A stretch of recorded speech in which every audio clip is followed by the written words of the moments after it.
बांबूच्या तब्बल 74 प्रजातीची जतन आणि संवर्धन करणारे अमरावतीच्या वडाई वनपरिक्षेत्रातील बांबू उद्यान देशातील एकमेव उद्यान ठरलंय। 125 एकर परिसरात ही बांबूची लागवड केली गेली आहे। अमरावती वन विभागामार्फत बांबू उद्यान चालतं आणि या बांबूपासून वस्तू आणि कपडे देखील बनवले जातात। आढावा घेतलाय आपले प्रतिनिधी सूरज दहाट यांनी।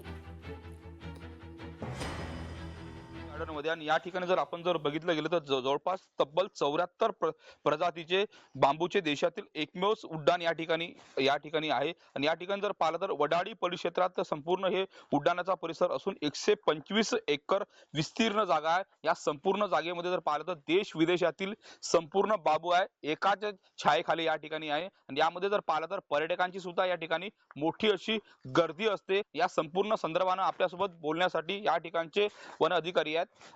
सर, एकूणच काय सांगणार या ठिकाणचं वैशिष्ट्य एकंदरीत आहे आणि एकूण किती प्रजातीचे संपूर्ण या ठिकाणी बांबू आहेत? आपल्या इथं सध्या आता आपलं जे बांबू उद्यान आहे हे भारतातील एकमेव असं फेमस बांबू उद्यान आहे। आणि हे जे बांबू उद्यान आहे हे जवळपास 50 हेक्टर एरियामध्ये पसरलेलं आहे। हे जवळपास 125 एकरमध्ये पूर्ण या बांबू उद्यानची जागा फैललेली आहे पूर्ण। यामध्ये हे सन 2017 मध्ये बांबू उद्यान पर्यटकांकरिता ओपन करण्यात आलं।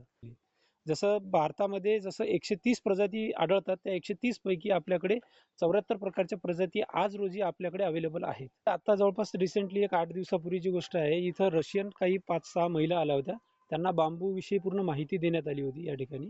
सूरज दहाट, लोकशाही मराठी, अमरावती।